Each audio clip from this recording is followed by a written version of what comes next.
Bonsoir à toutes et à tous et bienvenue dans Déballage, votre émission de débat et d'analyse politique sur Dabar TV. L'actualité nationale est marquée par des remous politiques d'une rare intensité. Au lendemain de la disqualification du parti Les Démocrates à la prochaine élection présidentielle, son président, l'ancien chef d'État, Boni Yayi, a tenu une sortie médiatique virulente accusant le pouvoir en place d'exclusion politique. Quelques jours plus tard, le président Patrice Talon lui a répondu à travers une sortie médiatique sur la chaîne publique avec un message où il semble lever le voile sur leurs divergences profondes, notamment sur certaines réformes électorales et institutionnelles. Pendant ce temps, les démissions se multiplient dans le parti Les Démocrates alors qu'une déclaration du procureur spécial de la Criette vient accuser les cadres de ce parti de falsification de documents électoraux. Que se passe-t-il vraiment? C'est ce que nous allons déballer ce soir. Et pour en parler, deux invités avec nous sur ce plateau. David Kaba. Bonjour David. Bonjour Maraba, c'est comment? Aujourd'hui, David aura en face de lui un militant du parti Les Démocrates. Il s'appelle Hicham Ouroussoua, habitué de ce plateau également. Hicham, bonsoir. Bonsoir. Merci d'avoir accepté notre invitation et on entre dans le vif du sujet. On va parler des sorties croisées qui semble être un duel à distance. David Kaba, d'un côté, Boni Yayi accuse le pouvoir de vouloir museler l'opposition. De l'autre côté, Patrice Talon laisse entendre que Yayi Boni n'a jamais, mais jamais soutenu les réformes de fond du système électoral. Selon vous, quelle interprétation faites-vous de ces sorties croisées entre Boni Yayi et son ami? Je pense que c'est une autre saison. Oui. De cette guerre entre les deux hommes. Vous le disiez la dernière fois. Je l'avais déjà dit la dernière fois. Je pense que le président Boni Yayi a réagi à travers sa sortie. En ce qui concerne, parce qu'il est sorti... Ce n'est pas Talon qui a réagi, c'est Boni Yayi qui a réagi. Okay. Pourquoi? Parce que la question du Sénat a été mise sur la table. On attendait la réaction de Boni Yayi, qui lui est venu, et dit qu'après son entretien avec Patrice Talon, il aurait compris qu'il n'est pas question de parler d'opposition encore dans le pays. L'opposition, Patrice Talon n'en veut pas. C'est ce que lui a compris, c'est le compte rendu qu'il nous en a fait. Oui. Et il dit en conséquence que le Sénat, lui, il n'y prendra pas part. Il ne va pas siéger dans le Sénat. C'est pourquoi je dis, Boni Yayi a réagi plutôt que d'agir. Un chef d'État... Non, mais Patrice Talon n'a pas parlé du Sénat lors de sa sortie. Non, justement. Et bon, même si on a essayé de l'amener sur ce terrain-là, il n'a pas voulu s'y éteindre parce que ce n'était pas son initiative. C'est l'initiative de deux de ses députés. Alors, je revenais pour dire quoi? J'attendais mieux de Boni Yayi. J'attendais qu'il se mette au-dessus de la mêlée et qu'il agisse en homme d'État. En faisant quoi? Il ne s'agit pas de rester dans les mêmes mantras que nous avons connus avec l'opposition. Exclusion, complot politique. Ça a été toujours le même refrain qu'on a chanté. Pour une fois qu'on amène une proposition telle que le Sénat, oui. La réaction que j'aurais attendue de Boni Yayi, c'est qu'il prenne le projet d'abord, la proposition, qu'il la lise et qu'il dise si d'aventure je devais intégrer ce Sénat-là, oui. voici les conditions. Oui, mais lui, il n'accepte même pas ce type d'institution pour le Bénin. Oui, mais c'est dommage parce que c'est pourtant une solution à un des plus grands problèmes qu'il a connus. Lequel? Mais il a été fatigué au cours de sa gestion. Et lui-même a dit, il a traité notre démocratie, Nescafé chargé de désordre et d'anarchie. Aujourd'hui, on dit, ok, on ne veut plus ça, il faut trouver un espace de sagesse où des compétences techniques au plus haut sommet de l'État, des compétences politiques se mettre ensemble pour pouvoir conduire la gouvernance du pays de façon beaucoup plus apaisée. Il rejette. Il rejette ça. Alors, moi, j'attendais qu'il pose des conditions, oui. Qu'il accepte, oui. Mais qu'il pose des conditions. Qu'il fasse des propositions. Qu'il fasse des propositions. Regardez la retenue dont a fait preuve et les autres, Robert Dosso, aucun d'eux ne s'est prononcé dessus. Peut-être parce qu'eux, ils valident peut-être. Peut-être. Alors, c'est ce que Boni Yayi aurait dû faire au lieu de subir la pression. On sait que 24 heures avant, Nouroudine Saka Saleh avait fait toute une plaidoirie pour démontrer que ce Sénat-là n'est pas bon. Pareil pour la plupart des militants qui ont crié au complot politique. Non, un homme d'État ne devait pas aller dans leur sens. Alors, Hicham Orousoua, Boni Yayi, selon David, ne devait pas aller dans le sens du rejet systématique de cette proposition de loi visant à mettre en place le Sénat. Dites-moi, vous, quel est votre avis par rapport à cela? Merci beaucoup, M. Balamas. Déjà, permettez-moi de rendre hommage à ce grand homme politique dont Dieu nous a fait grâce d'avoir au Bénin. Le président Yayi Boni, depuis sa prise de fonction en tant que président de la République, a géré le pays comme cela se doit. Il a géré le pays avec la crainte de Dieu. Il a géré le pays sachant qu'un jour il va laisser le pouvoir. Et après avoir fini ses 2 mandats, il a laissé le pouvoir sans regret, sans pression. Et depuis sa prise de tête au parti Les Démocrates, nous avons constaté que le parti a changé. Le parti est devenu plus sérieux. Et dire tout de suite que le président Yayi Boni ne devait pas aller contre cette proposition de loi, contre la création du Sénat, c'est une fuite en avant. Pourquoi? Parce que aujourd'hui, nous savions tous l'idée derrière la création du Sénat. C'est quoi l'idée derrière la création? C'est de faire plaisir à un homme qui aime tellement le pouvoir et qui ne veut pas laisser quelqu'un d'autre gérer le pouvoir après lui. C'est de faire plaisir au président Patrice Talon. Dire que la position ne veut pas du président Patrice Talon, c'est de masquer la vérité. À qui appartient les 2 blocs de la majorité parlementaire? Aucun député peut se lever et faire cette proposition-là sans consulter le président de la République, sans consulter d'abord le président de son parti. Soyons un peu sérieux au Bénin à un moment donné. Soyons un tout petit peu sérieux lorsque nous sommes sur les plateaux. Dire que cette position ne veut pas le président Talon, c'est de masquer la vérité. Nous savons tous de qui ça vient. Et l'idée derrière, c'est de faire plaisir au président. Pourquoi? Parce que il ne veut pas laisser son poulet gérer le pays.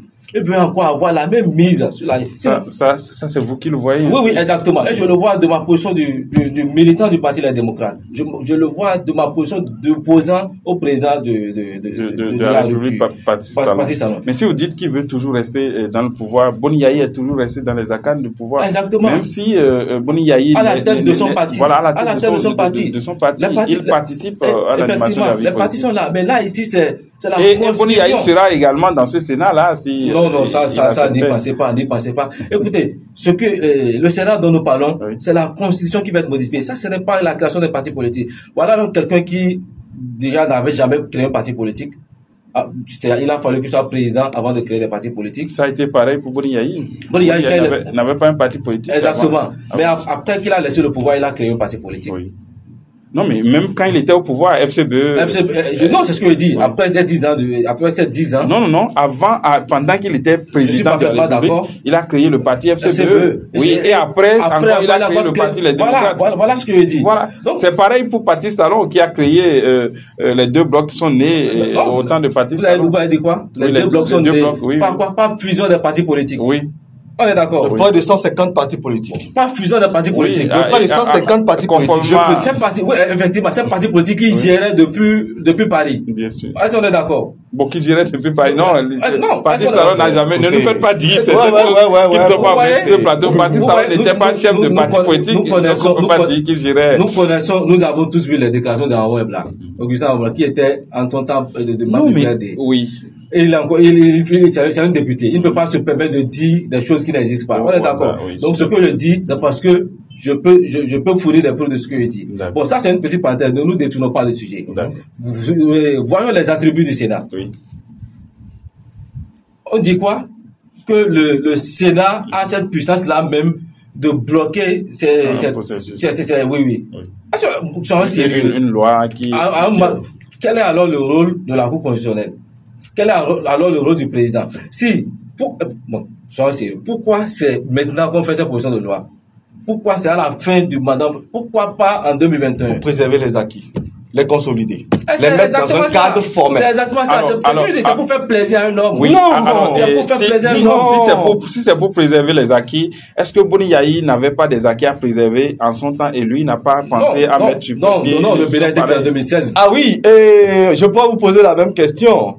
Et tout le monde vivait l'obscurité, mais il n'y a que Einstein qui a voulu créer l'ampoule. Ou bien. Oui. Donc, il faut toujours quelqu'un pour créer quelque chose. Et comme par hasard, ce quelqu'un est venu en 2016. Enfin, il faut partir. Pour nos amis de la rupture. Excusez-moi. Non, je suis pas de la rupture. Je suis journaliste. J'ai des interventions. Non, je vous en prie. J'ai des interventions objectives. Je vous en prie. Non, ok? Je vous en prie. Bon, alors vous avez ma carte de membre de UPR ou de BR. Non. Vous avez dit ici je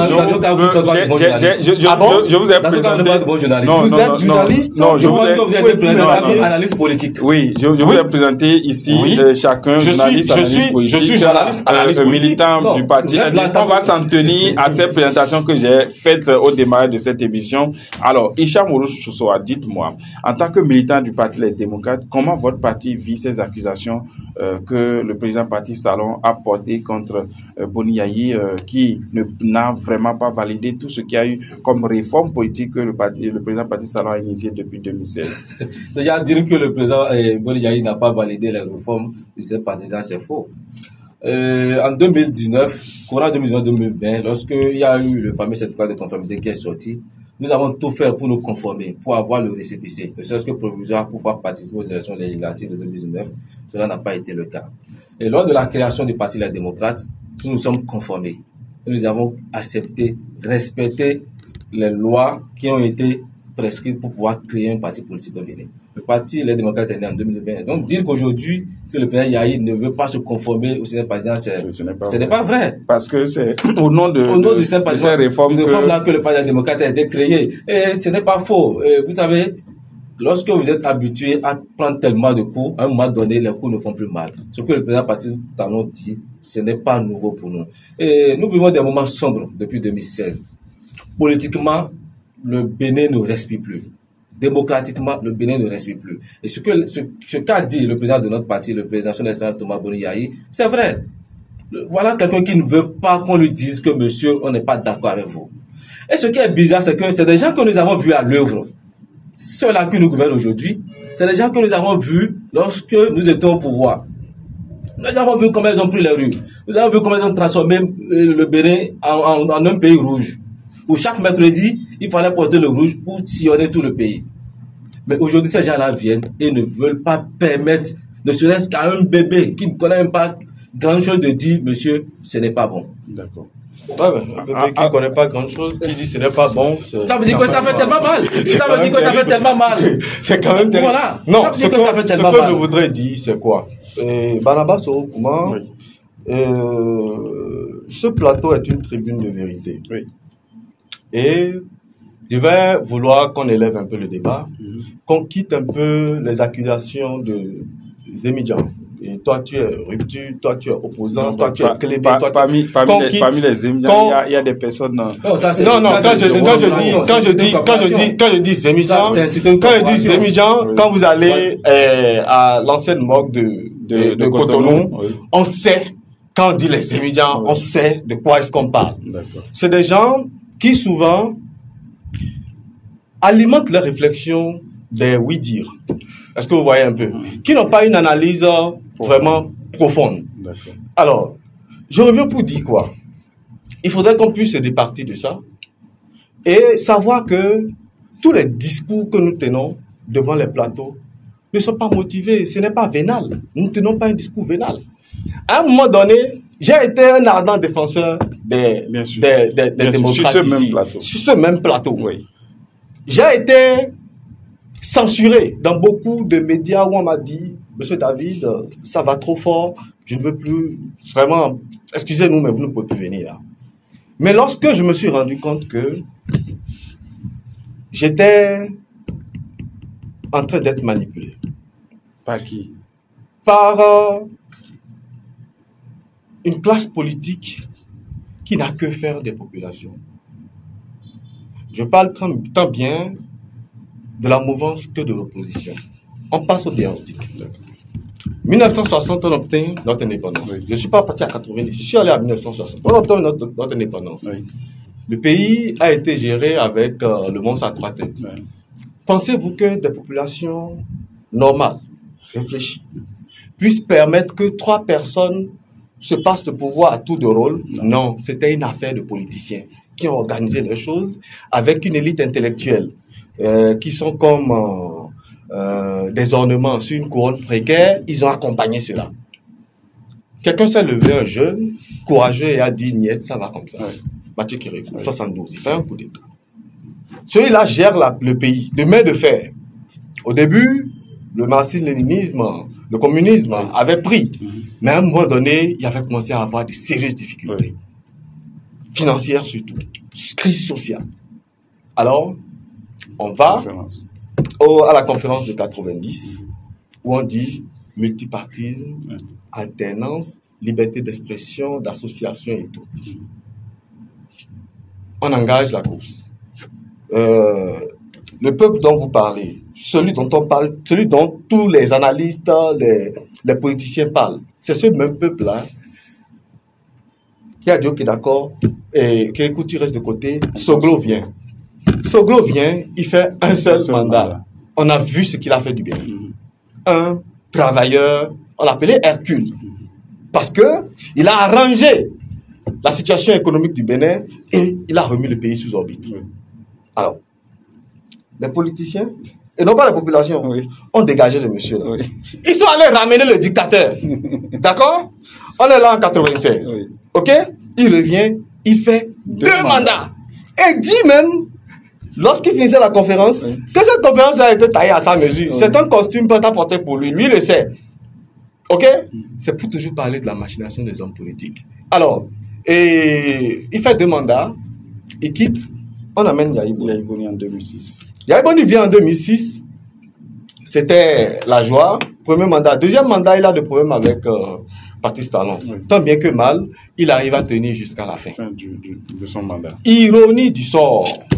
Sinon, anachronisme politique.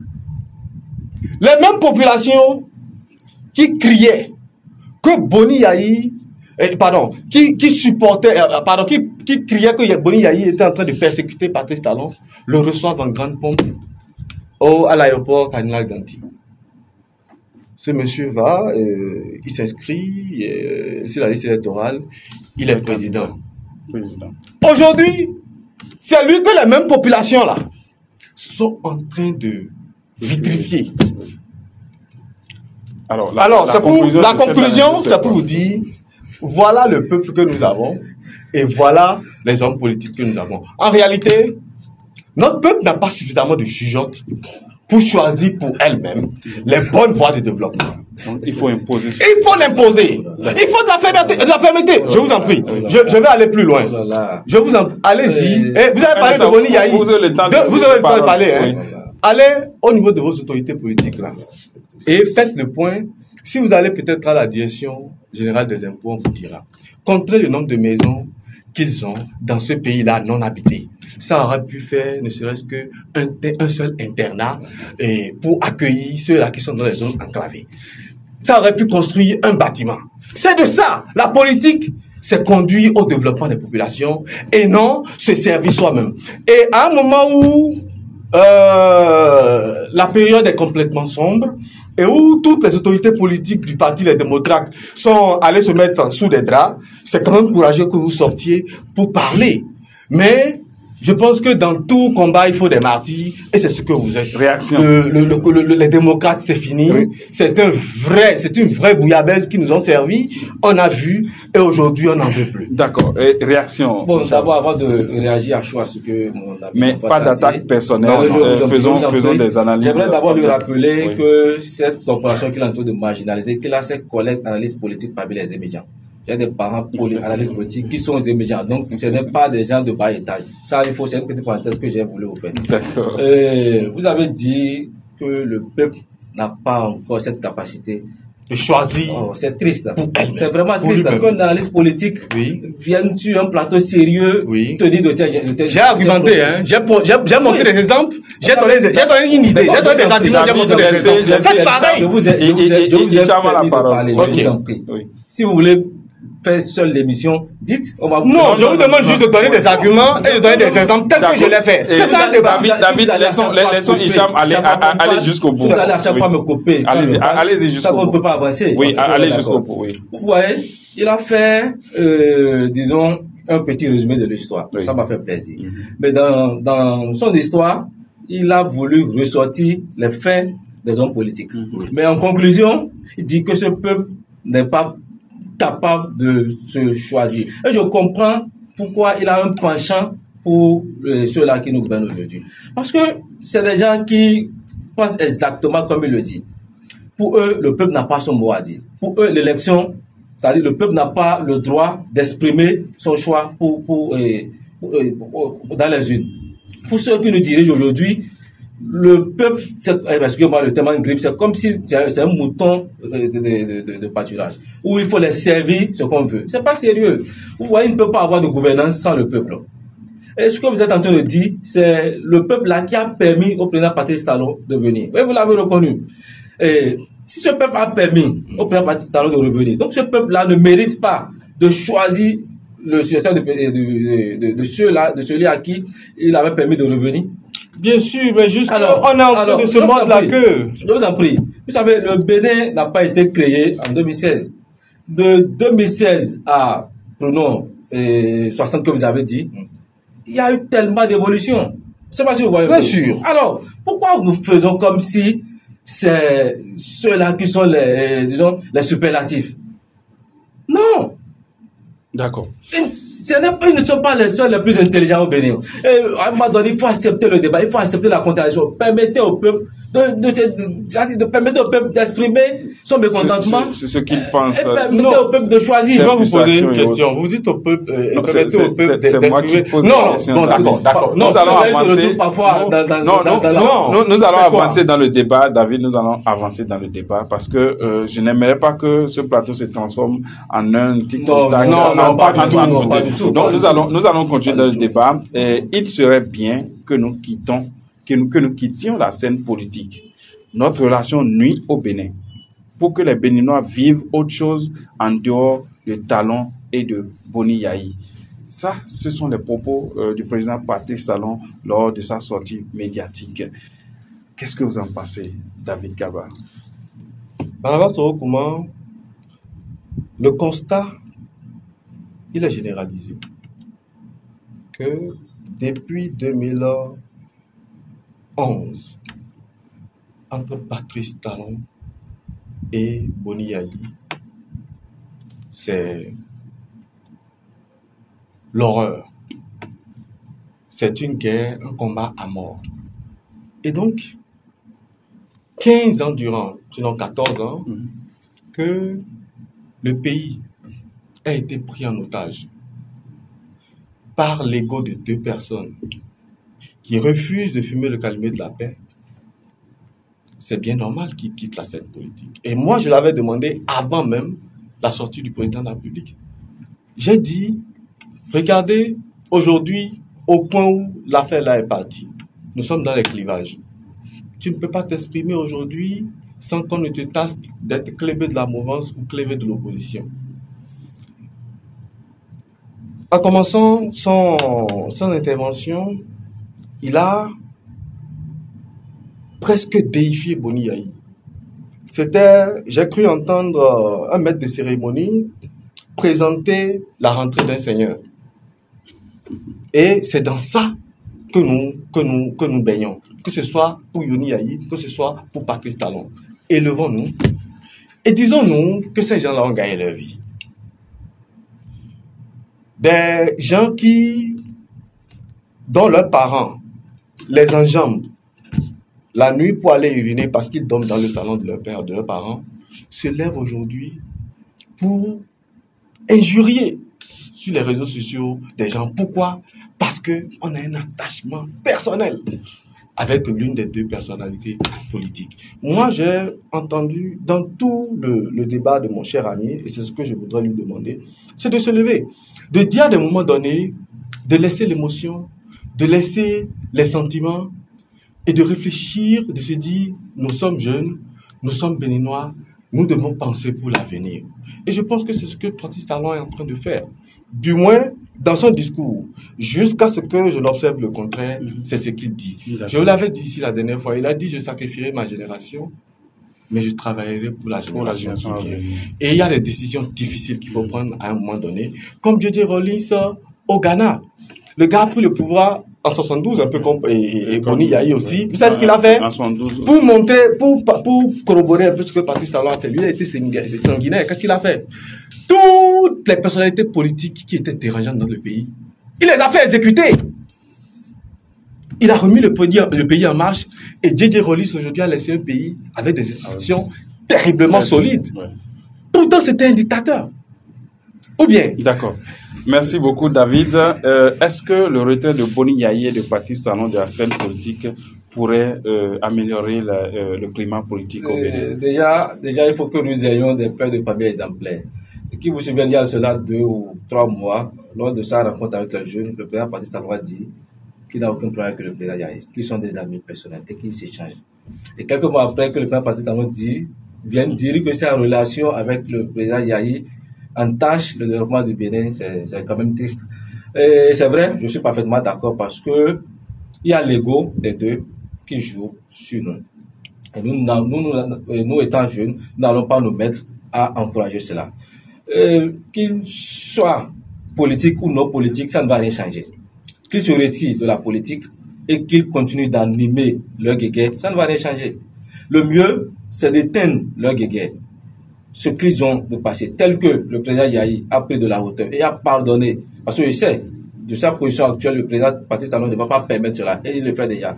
Mais le président Yayi, de sa position, dans son temps, a permis, malgré les problèmes qu'ils ont, qu'ils rentrent, qu'ils déposent ce dossier, qu'ils soient candidats et qu'on le déclare vainqueur. Oui, mais Boni Yayi, je vous en prie. Patrice Talon pardonne à qui? Excusez-moi. Je vous en prie. C'est pour dire quoi? Boni Yayi. En fait, non, c'est pas un pardon. C'est pour dire qu'ils enterrent leur âge de guerre. Non, il a dit plusieurs fois. Ça semble être dans les propos. Si à chaque fois il dit que non, il n'y a rien, mais en fait, c'est le président Patrice Talon qui a dit clairement aujourd'hui qu'il n'y a rien. Il n'y a aucun problème. Oui. Mais pourquoi dire encore aujourd'hui que leur guéguerre... Il s'est bien expliqué. Il a dit la charge que lui incombe et le pouvoir fait qu'il faut un devoir de réserve. Prochainement, nous à la base, nous allons changer. Il va s'installer ici. Parce que finalement, c'est lui qui anime l'émission. C'est lui qui anime l'émission. D'accord. Donc, pour vous, c'est vraiment important que... Non, ce qui est important d'abord, c'est qu'il fasse la paix. Ce n'est pas tout de suite de la scène politique. Ça ne qu'il fasse d'abord la paix. Parce que même si de la scène politique, il peut toujours nourrir. Voilà. Donc, le plus important ici, c'est de faire la paix. Et à leur image que tous les Béninois puissent se reconstruire. Parce que depuis 2016 à aujourd'hui, le climat politique est sale. D'accord. Alors, nous allons parler maintenant des démissions au niveau du parti Les Démocrates. Depuis quelques semaines, plusieurs figures du parti Les Démocrates ont rendu leur tablier sous fond de révélations, d'accusations et de dénonciations. La dernière en date, c'est celle du suppléant de l'honorable Habib Worokobo. Il s'agit de Chabi Barka Nadib. David, que révèlent ces démissions selon vous? Ces démissions révèlent, comme je l'ai suis en train de dire depuis 3 plateaux, le mauvais management au sein des démocrates. Et contrairement à ce que mon ami Hicham était en train de dire, depuis que le président Boni Yayi a pris ce parti en main, tout va bien. Mais je pense que c'est jouer à la politique de l'Autriche. Tout le monde voit aujourd'hui que le parti est en lambeaux. La dernière démission ne remonte pas à plus de 72 heures. Et vous dites que tout est bien. 2020, où vous avez enregistré le parti, vous avez été aux élections en 2023. Avec Éric Ndete.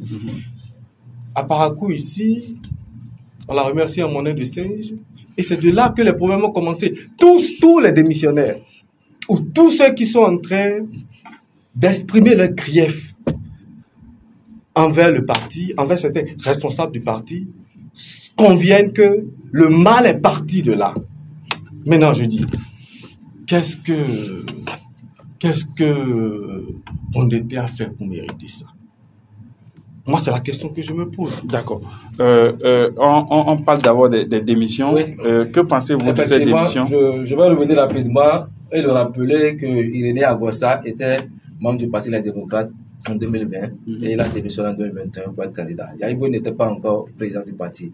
Donc les mécontentements et les démissions n'ont pas démarré depuis le congrès de Parakou. J'y étais au congrès de Parakou. Éric Condé n'a pas été humilié. Bien au contraire. Ah oui? Ah oui, ça je vous le dis. Éric Condé n'a pas été humilié. Okay. Ça, je vous l'informe. Et les démissions dont nous parlons, je crois que le président Yahi, en juin dernier, a fait une sortie où il disait que les membres de son parti sont harcelés.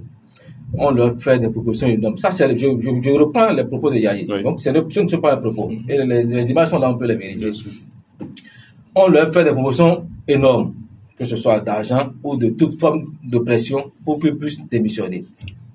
Donc, ce n'est pas la faute à Yahi si on vient déboucher sa députée. On est d'accord. Et l'élection de 2023 a fait tellement de mécontents. Ça, je ne vous le cache pas. Donc, Saka Saleh était parti pour être candidat. À la dernière minute, on l'a retiré. Les indications disent que c'est sous l'ordre du pouvoir en place que certains noms. Quand le pouvoir en place, donne de l'ordre au parti les démocrates. Parce que nous avons des gens qui ne veulent pas être affrontés, comme l'a dit mon frère Kaba. Ils préfèrent avoir des gens à qui ils vont dire oui et ils vont croiser les mains et regarder. Donc c'est un peu cela. Vous voyez, quand on se rappelle encore les propos comment dit-on, de Guy, oui, lorsqu'il était venu sur le plateau, où il disait que même sans impôt, il avait du mal à obtenir son quitus fiscal. Ça aussi, nous n'allons pas dire que c'est la faute de Yahi. C'est la faute de qui ici n'a pas obtenu son quitus fiscal? Qui délivre les quitus fiscaux? C'est pas Baptiste Talon. Oui, c'est quel service? C'est le service de l'État, non? C'est qui le premier homme d'État? Non, mais au même moment, d'autres ont reçu. C'est quoi le lien? Non, voilà, c'est pour vous montrer combien les gens ne sont pas prêts à accepter certaines personnes dans le parti. Ils sont prêts à envoyer des infiltrés dans le parti pour qu'au moment opportun, on les débouche. Ceux-là que nous constatons qui sont en train de démissionner, c'est des gens. Regardez les arguments. Infiltrés. Non, regardez les arguments qu'ils avancent. Quand nous prenons l'honorable Godonou, il était à côté, tout juste à côté du candidat à la Sénat lors du dépôt des dossiers. C'est lui qui a même gardé le kata pour le dépôt des dossiers. Oui. Ce monsieur-là, subitement démissionne. Vous voyez combien le parti était, disons, mal fondé. Est-ce que ça ne remet pas en cause le leadership de Boni Yahi? Non, au moment où... Un leader doit pouvoir détecter d'éventuelles menaces. Encore qu'il a fait l'annonce. Vous saviez, je ne vous souhaite pas d'avoir un rival qui a la puissance et il a encore le pouvoir. Ça, je ne vous le souhaite pas. Ça n'a rien du débat que nous sommes en train de faire. Je ne vous souhaite pas d'avoir un ennemi qui a la puissance et qui a le pouvoir. En tout cas, ceux qui réfléchissent vont comprendre ce que je suis en train de dire. Donc, ce qui se passe au sein du Parti démocrate, nous savons d'où ça vient. Bon, nous savons déjà ce que nous voyons, mais nous savons d'où ça vient.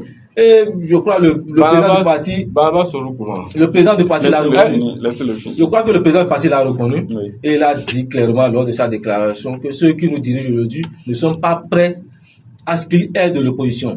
Peu importe le nom de parti qui sera créé, tant qu'ils sont là, l'opposition n'aura pas son mot à dire. Nous avons vu avec la FCPE. Et c'est ce que nous présentons avec le parti avec les démocrates. David Kaba, vous semblez dire que tout a commencé par basculer à partir du moment où Éric Condé a été éjecté du poste de président du Parti Les Démocrates. Dites-moi, pourquoi il est toujours encore là, dans le Parti Les Démocrates? Or, tous ceux qui démissionnent disent que c'est à cause de lui, semblent dire que c'est à cause de lui qu'il démissionne. Mais lui-même, il est bien positionné, c'est lui qui est même allé pour le dépôt des dossiers. Et vous pensez que... comment vous expliquez l'attitude d'Éric Condé? C'est la preuve que c'est un homme d'État. Nous avons raté le meilleur candidat pour 2026 du côté des démocrates. Quand le monsieur a été déchu du poste de président du parti, ça fait du bruit. Déchu. Il était président. Oui, oui. Alors, c'est un congrès. Alors, mais quand on descend d'un escalier, c'est une ascension ou c'est une déchéance? Il ne veut pas alors, être déchéance. Il a été remplacé. Il n'a pas été Alors, déchu. Il a été remplacé. Alors, il a été déchu Il a parce été qu'il n'est plus remplacé. président, il n'est plus président. Il a été remplacé. c'est- Alors, bon, voilà. Quand Il aurait pu donc- devenir président d'honneur où il n'aurait pas été déchu. Il a été remplacé. Et Éric Godete, donc, premier vice-président, Oui. il est resté. Et les accusations suivies, hein, Oui. il était de connivence avec le pouvoir, c'est lui qui a checké les listes qui ont été déposées pour les législatives de 2023. Il a été accusé de beaucoup de choses. Mais il est resté. Il est toujours là. En première ligne, je rappelle à mon ami Cham, et quel est le poste politique avantageux que Éric Godete a? Il n'est que simple député. Parmi vous, nous, il y a Tchadé, président du groupe parlementaire, et Kama Wassangari, et député CEDAO. Mais il est resté. Il a fait le combat. Aujourd'hui, Il y a Basile là aussi qui est vice-président. Basile qui est vice-président. Aujourd'hui, où tout le monde sait, je ne suis pas des démocrates, naturellement que cela lui revenait. Voilà ce qui est arrivé. Et donc, pour dire quoi, s'il est resté, s'il est resté, non, c'est pas la loi, la bataille sur mesure. Nous avons eu, vous avez dit, selon les révélations qui nous ont été faites, qu'ils étaient à couteau tiré avec Agbodjo. Non, ce n'est Ou pas bien, ça. Ce n'est pas ça. ou bien, c'était les deux. Le principal problème, c'est l'histoire du parrainage, le coparrainage. Et l'auto-parrainage. Éric Godete même a fait les démarches pour qu'il ait une explication, qui n'a pas été le cas. Mais il a expliqué. Et il y a eu des applaudissements dans la salle, lorsqu'il a fini son introduction. Pour dire que, en fait, il a démontré par A plus B. Il n'y a pas de risque. Il n'y a pas de risque. Ça, c'est lui, ce sont ses dires. Ce sont ses dires. Et la Cour constitutionnelle dit quoi? Mais il a une jurisprudence. Talata, elle était députée quand elle a été prise vice-présidente. Vice-présidente, pas Oui. président. Mais c'est quoi la différence? C'est le duo. La différence. C'est quoi la différence? C'est le duo. On vote pour le duo. On vote pour le duo, on ne vote pas pour une personne. Mais est-ce que le duo a les mêmes attributs? Non. Non, mais on vote Pour le duo, on est d'accord. Oui. On vote Mais là, pour c'est le duo. après ça qu'on parle des attributions. D'accord. Et Non, David oui. Kaba, Oui. est-ce que vous ne pensez pas, moi j'ai fait une est-ce que vous ne pensez pas que ce serait mieux pour Éric Godete, autant d'injustices subies au niveau des démocrates, ce serait pas mieux pour lui de démissionner lui-même au même titre que ceux qui démissionnent en son nom? Vous allez voir, Éric Godete ne va même pas s'inscrire, il ne va même pas se positionner pour les législatives. Ah bon? Oui. Et pourtant, il est dans le parti. Il ne va pas se positionner pour les législatives.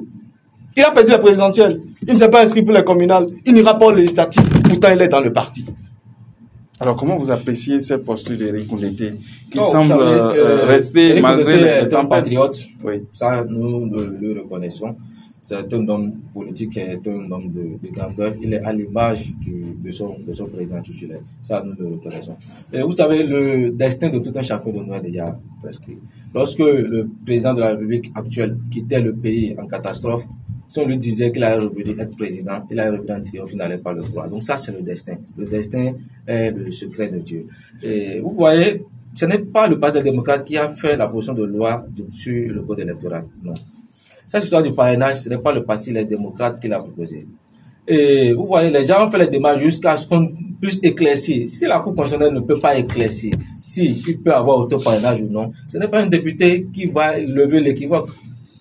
On est d'accord. Donc, c'était pour éviter un risque quelconque dans lequel nous sommes, malgré toutes ces dispositions-là, que Éric Godete. Je suis d'accord. Mais lorsqu'on entend Nadim et Javi Barka dire que, parce qu'il faut revenir sur la question, sur ce qui l'a poussé à sortir. C'est même à l'image de tous les Lui dit, par exemple, pour les communales, que son nom a été remplacé.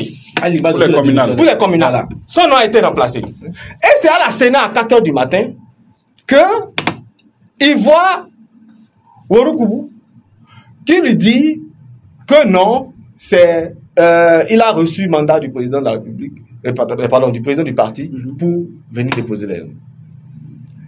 Que s'il veut parler, il n'est qu'à aller voir. Il va voir Noureni Achade qui lui dit que vraiment ils ont dit de se débrouiller pour se retrouver sur les listes comme en 2023. C'est-à-dire débrouille-toi toi-même pour te trouver un moyen. Non, je parle seulement de... C'est ce qu'il a dit. Hein. Vrai, oui. Il a évoqué la confection des listes, où il dit que c'est Sadiki qui a fait les listes de Parakou. Tama Viviane ne se retrouve pas sur la liste. Même dans la commission qui a fait, qui a étudié l'appel à candidature des candidats de LD. On dit que Daniel Pera était dans la commission, mais qu'il a été remplacé parce que il avait des sensibilités, il était du côté de Eric. C'est pour revenir, dis quoi, mon cher ami, le parti était géré un peu sous fond de régionalisme. C'est ce que les autres ont carrément dit. Quand on regarde le profil de ceux qui se sont assis pour faire la conférence de presse, je n'ai pas vu une seule personne étant du septentrion de ce côté-là.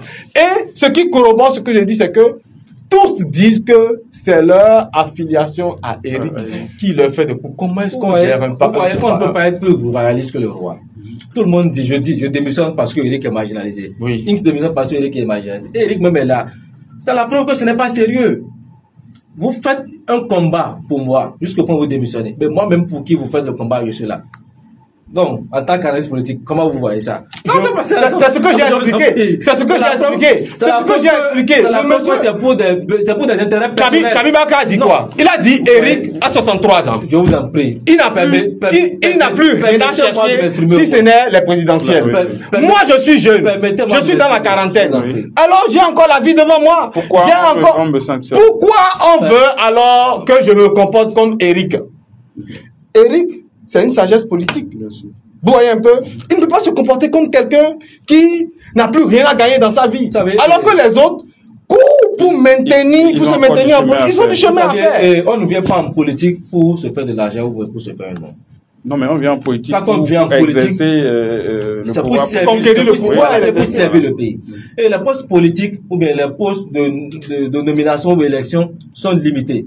Lorsque vous allez à une élection, les postes sont limités.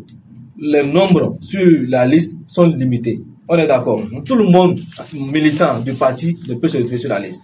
En 2023, lorsque Najib a été suppléant, il y a eu des mécontents. Il y a eu des mécontents en 2023. Ça, vous le savez. Si vous ne le savez pas, je vous l'informe. Il est suppléant, hein? Il a été suppléant, oui.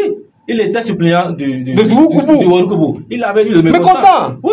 Comment? Parce qu'il y avait d'autres personnes aussi qui voulaient être suppléants. Mais on l'a préféré à la place d'autres. C'est pas ambitieux. En fait, non. En fait, voilà un peu ce qui se passe en politique.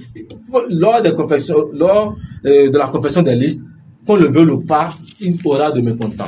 Parce que le nombre est limité. Oui. Et donc, là où vous voyez la grandeur de chaque militant, là où vous voyez la sincérité des militants, c'est la capacité à rester, malgré qu'ils ne sont pas sur la liste. Moi, j'ai milité pour le parti depuis sa création. En 2021, j'étais à la Criette. En 2022, pareil, jusqu'à aujourd'hui, je continue de visiter les détenus politiques. Mais jusque-là, je ne suis dans aucune liste pour les élections à venir. Pourtant, j'ai fait les démarches, j'ai consulté mes dossiers, j'ai pris mon cutus, j'ai tout fait. Mais il y a eu des profils qui ont été préférés que moi pour des raisons qu'on ignore. Ce n'est pas pour autant je vais démissionner. Si je démissionne, ça veut dire que j'allais pour servir au monde, je ne vais pas avec commission. Donc ça veut dire que le travail que vous ne faites pas, si d'autres sont positionnés pour le faire, vous devez... C'est l'objectif. C'est l'objectif. Si aujourd'hui Najib démissionne parce qu'on lui a dit qu'il ne peut pas se retrouver sur la liste, un député suppléant qui n'est pas sur une liste des communales.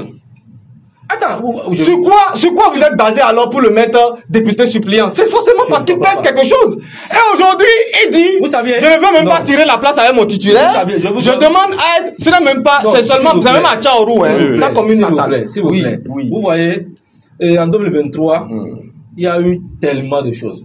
Il y a des gens, potentiels candidats, qui devaient être candidats, mais qui n'étaient pas au pays, qui étaient en exil. C'est-à-dire, on prend un exemple, qui est le DG de sa société, et il n'est pas là. Il envoie un intérimaire. Aujourd'hui, Bok est là. Il va encore envoyer l'intérimaire. Donc, ça veut dire qu'il avait été placé à non, je ne parle pas de son cas. Non, là, faites attention. Je ne parle pas de son cas. Je parle d'un cas général. De façon générale. Que ce soit à Parakou, à Tchaourou, à Neki, il y a eu des cas comme ça. Où en 2023, certains potentiels candidats étaient hors du pays. Où certains candidats potentiels n'avaient pas pu réunir les dossiers. Maintenant, tout cela sont là. Aujourd'hui, ils sont prioritaires. Nous prenons le cas de notre coordinateur de la l'habitat sur corruption électorale. le Daniel Charekpera. Oui. Il n'était pas candidat en 2023. Mais aujourd'hui, il a toutes les conditions sont réunies pour qu'il soit candidat. Forcément, il a de mécontents, lui, à son niveau. Je ne dis pas qu'il est toujours candidat, mais s'il dit qu'il veut, il faut qu'il soit sur la liste.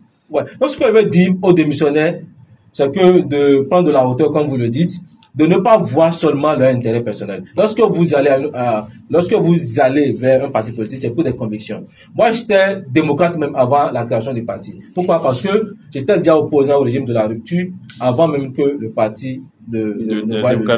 Et à un moment donné, par exemple, si un jour ce parti-là se retrouve à avoir des affiliations avec un parti de la mouvance, je me retire. Parce que là, ce parti ne partage plus mes convictions. Là, je me retire parce que mes convictions ne sont plus retrouvées avec les lignes de ce parti. Ah ben, c'est ce qui est en train de se profiler, bizarrement. Oui, c'est ça, j'ai dit. C'est ça, j'ai dit. C'est ça, j'ai dit. Le sujet, nous allons en parler. Peut-être l'actualité va avancer avec l'actualité. S'il vous plaît, l'actualité va peut-être avancer la semaine à venir. Il va laisser place à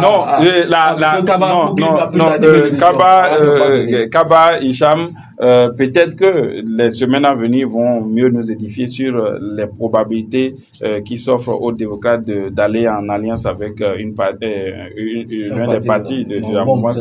Nous n'en sommes pas encore là. Nous parlons actuellement des démissions au niveau du parti les démocrates. Cette démission qui semble avoir le même nœud. Non, il pas des intérêts personnels. Éric Koundété. Mais moi, ce que je dis, je suis très curieux de voir Éric au nom de qui les gens démissionnent, qui est toujours en place. Vous, est-ce que vous ne vous sentez pas vous ne voyez pas cette injustice dont il a subi depuis la création de ce parti jusqu'à aujourd'hui, en tant que militant, de façon sincère? J'aimerais que nous utilisons les mots qu'il faut. Parler d'injustice, ce n'est pas correct. On peut peut-être dire une malchance politique. Une malchance politique, oui. Parce que c'est le destin. Pourquoi? Parce que, vous voyez, à l'Assemblée nationale, Éric Koundété était président du parti, les démocrates, avant qu'il ne soit député. Et étant président du parti, sa grandeur a permis à Noureni Achade d'être président du groupe parlementaire. Parce que lui était déjà président du parti. Et il y a eu le congrès à Parako, où il a été remplacé à la tête du parti par le président l'ancien président de la République, le président Boni Yahi. Donc vous voyez, ce n'est pas comme si tout est fait à dessein. Non. C'est des circonstances qui sont arrivées. Éric Koundété est le candidat légitime du parti de la démocratie présidentielle. S'il n'avait pas eu cette histoire d'autoparrainage. Mais en tant que président du parti, en tant que vice-président du parti, et s'il savait très bien qu'il avait toujours des ambitions de politique, qu'il y a eu de nœuds en tout cas, il y a eu un cafouillage sur l'autoparrainage, il pouvait démissionner, laisser place à son suppléant. Personne n'aurait discuté avec lui. Même moi qui suis ici. Il était c'est mon candidat. Mais il y a un nœud. Qu'est-ce que nous voulons? Nous voulons battre l'adversaire. Mais malgré ça, le choix qui a été opéré n'a pas permis au parti d'aller aux élections. Pourquoi? Est-ce que là, ce n'est pas un regret? Oui, le regret, c'est que le parti c'était pas mieux de choisir Éric Koundété et que l'autoparrainage l'élimine qu'aujourd'hui ce à quoi... Ça aurait été le même résultat. Non, le même résultat des démissions, il aurait eu des démissions. Non, pas des démissions, mais la non-participation à l'élection présidentielle. Parce que le choix de Agbodjo a provoqué non seulement la rétention du parrainage de Sodjinou, mais avec tout ce qui a suivi. Peut-être que si c'était Éric Koundété, on n'aurait pas eu cette rétention de parrainage, on n'aurait pas eu cette démission et le parti se porterait mieux aujourd'hui et il n'aurait pas eu de risques sur les élections à venir qu'on est en train de constater. C'est pour vous dire combien les gens viennent en politique pour servir leur ventre, pas pour des convictions. Vous voyez, on ne peut pas être plus royaliste que le roi. On ne peut pas démissionner pour quelqu'un qui est toujours militant. C'est-à-dire au premier rang du parti. Et en parlant de quelqu'un qui est toujours militant au premier rang du parti, est-ce que Éric Koundété, il n'est pas temps pour Éric Koundété de vraiment écouter, parce que ce n'est pas une personne, c'est plus de 10 personnes aujourd'hui qui ont démissionné en son nom. Est-ce que lui-même, il se sent à l'aise encore d'être dans ce parti où tout le monde dit c'est à cause de toi, c'est à cause de toi? Est-ce que ce n'est pas mieux carrément pour lui de se retirer du parti, soit une retraite politique, ou de dire bon, quand même ceux qui me soutiennent dans le parti, parce que il faut le dire, son suppléant c'est Lodjo est parti, que vraiment ceux qui le disent, c'est vraiment ses soutiens. Est-ce que si ça ta troupe te laisse, est-ce qu'il ne faut pas à un moment donné suivre la troupe pour aller former peut-être un autre camp, sinon là où il te dirige que tu ailles là, est-ce que c'est pas la meilleure formule pour Eric? Je pense que c'est une explication plausible, c'est une déduction plausible ce que vous êtes en train de proposer là. Mais il y a deux options. La première option, c'est que en démissionnant, il pourrait donner raison à ceux-là qui pensent que c'est lui qui a manipulé Sodinou, c'est lui qui a manipulé les députés démissionnaires, etc. Et à côté de ça, c'est que aussi il faut reconnaître une chose. Le parti Les Démocrates, c'est pas le parti de Boni Yahi et Sewai. Vous comprenez? C'est un parti, c'est le parti de tout le monde. Et on se battra pour maintenir ce parti-là aussi longtemps que l'énergie nous permettra de tenir. Et c'est ce qu'il est en train de faire. Mais quand je veux rentrer dans la logique politique, des gens crient à corps et à cri que ils démissionnent parce que tu es marginalisé. Ils démissionnent parce que, comme l'a dit mon ami Hicham tout à l'heure, c'est le candidat légitime du parti. Mais qui a été mis de côté. On a apporté un outsider qui, à la moindre patate chaude, a jeté le dossier et est parti s'asseoir dans son cabinet d'avocat. Et donc, lui là, ce Roundété aujourd'hui, je pense, devait prendre ses responsabilités politiques. C'est d'écouter la voix de ses soutiens, et mieux même, de très rapidement profiter de cet étrier que le président est en train de lui mettre là. On lui a mis un étrier. Monte sur le cheval, prends appui, monte sur le cheval, et puis vas-y. On a dit désormais on veut quoi? On ne veut plus entendre parler d'opposition anarchique. Il faut une opposition disciplinée, il faut une opposition qui constructive, pas une opposition qui, comme mon ami Hicham, dès qu'on dit que, attendez, le jour on va dire que c'est, par exemple, une loi que Patrice Talon proposait, mais que ça va sortir du côté des démocrates, peut-être pas un bad buzz, vous allez voir qu'ils vont tous soutenir ça avant qu'on ne vienne dire que c'est Talon. Ils vont dire, oh, on savait que c'est un mauvais truc. Pour dire quoi? Cette habitude de rejeter systématiquement tout ce qui vient de l'autre. Il faut, et c'est ça que le président Patrice Talon est en train d'expliquer. Tant qu'une initiative vient de la mouvance ou de Patrice Talon, c'est qu'on est en train de crier au complot politique. C'est qu'on est en train de crier à la conspiration politique. Non, il faut qu'on sorte de ces clivages-là. Et Eric Roundété, puisque j'en parlais, peut sortir, faire une déclaration pour dire « Je soutiens Ouadayi ».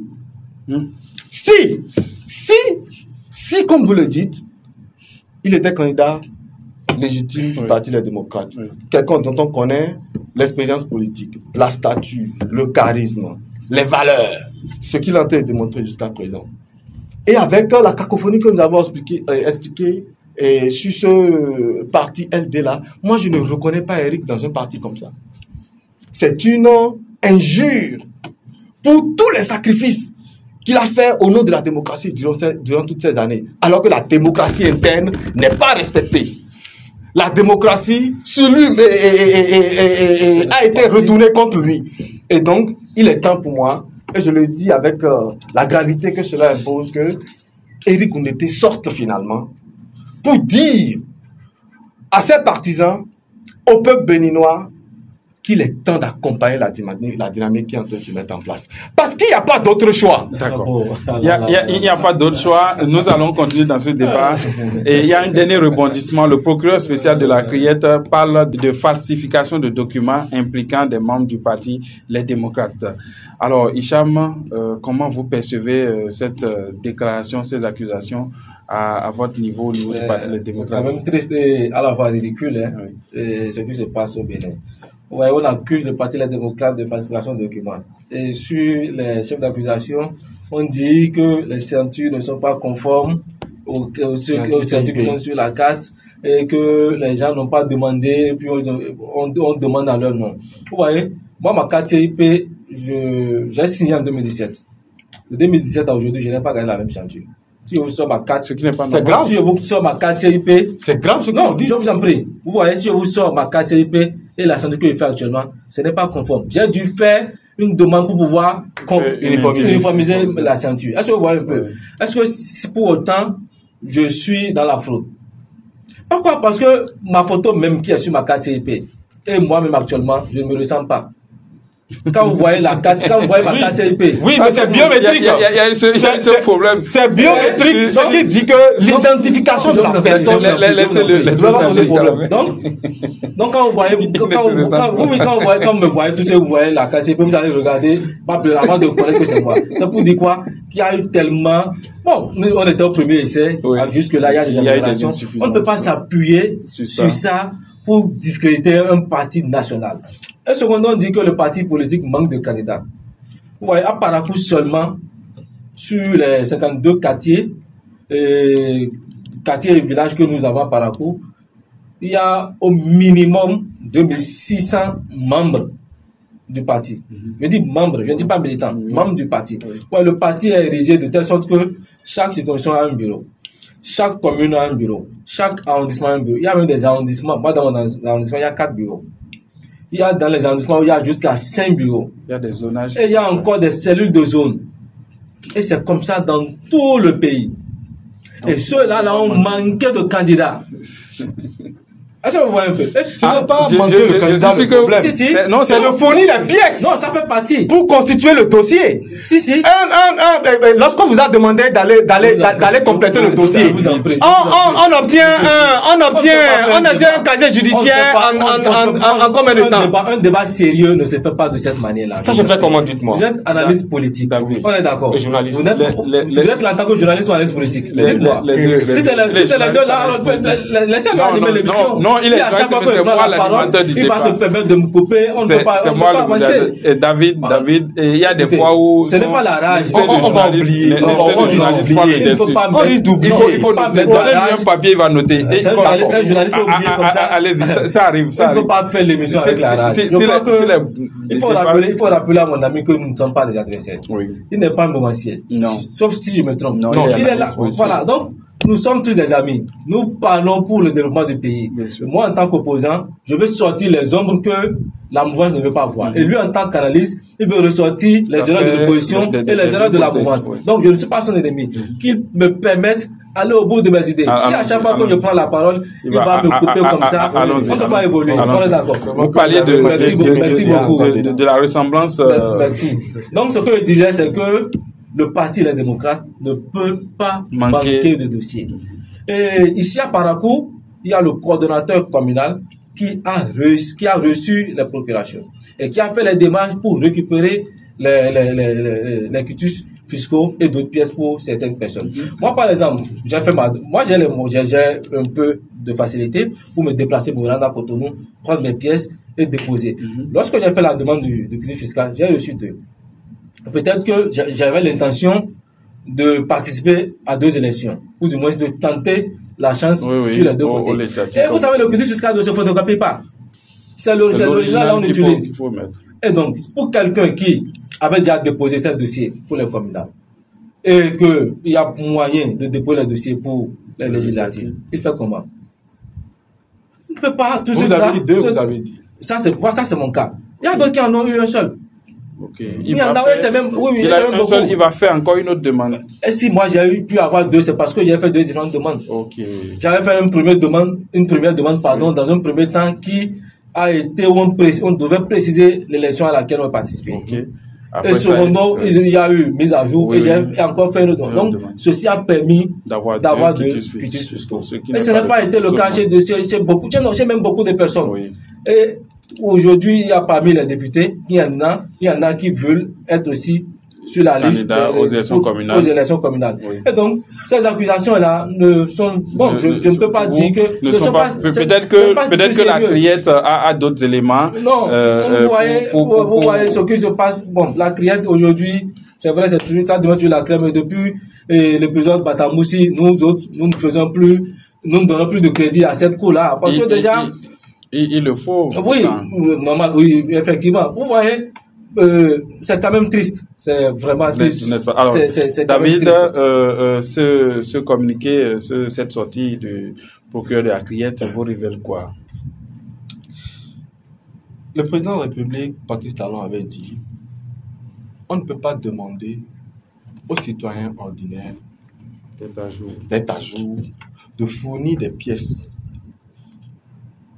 qui ne sont pas contrefaites, alors que des acteurs politiques sont dans la magouille, dans l'usage du faux. Cela dit quoi? Il faut rappeler que c'est la DGI qui a amené l'affaire devant la Criette. Et il y a des éléments qui peuvent expliquer, au-delà de ce que vous croyez expliquer, il y a d'autres éléments. La confection d'une carte CIP demande d'abord un acte de naissance sécurisé. Oui. Je vous dis, pour aller prendre l'acte de naissance sécurisé de mon garçon, que j'ai fait enregistrer à l'arrondissement, au 3e arrondissement, je ne peux pas vous dire, quand je vais là-bas, le monde que je vois, je retourne chez moi. À 5 heures, il faut aller. Les gens sont là depuis 5 heures. C'est-à-dire, on ferme, les gens prennent la pause et les gens ne bougent pas pour ne pas perdre les places. Pour expliquer un peu la difficulté que les gens éprouvent à rassembler les pièces qui leur permettent de constituer le dossier. Là que le problème se pose. C'est pour dire que, faute d'avoir ce dossier à temps, il y a eu peut-être des jeux pour pallier à la situation. Quand on explique dans le communiqué que les signatures des procurations n'étaient pas conformes aux signatures sur les CIP. 1. Et 2, les personnes ont été auditionnées. Avez-vous donné procuration à M. Barnabas pour vous retirer pièces? Les gens ont dit non. Donc c'est ça la réalité. C'est sûr que la justice a des éléments. Et lorsque, par exemple, on a un cas comme le doyen Komlan, qui est coordinateur, je crois, de WIDA. Vous avez vu ce qui s'est passé là-bas à la Sénat? Il a crié de lui rendre ses dossiers. Lorsque vous finissez d'établir les listes et que vous allez déposer, et que des gens après disent, pour avoir été mal positionné, remontez-moi mes dossiers, sinon je me rends à la Sénat avec un huissier. Vous voyez que ça doit amener dans une course à la montre, à parfois instinct d'humain qui veut se sauver d'une situation, à peut-être parfois aller contre la loi. D'accord.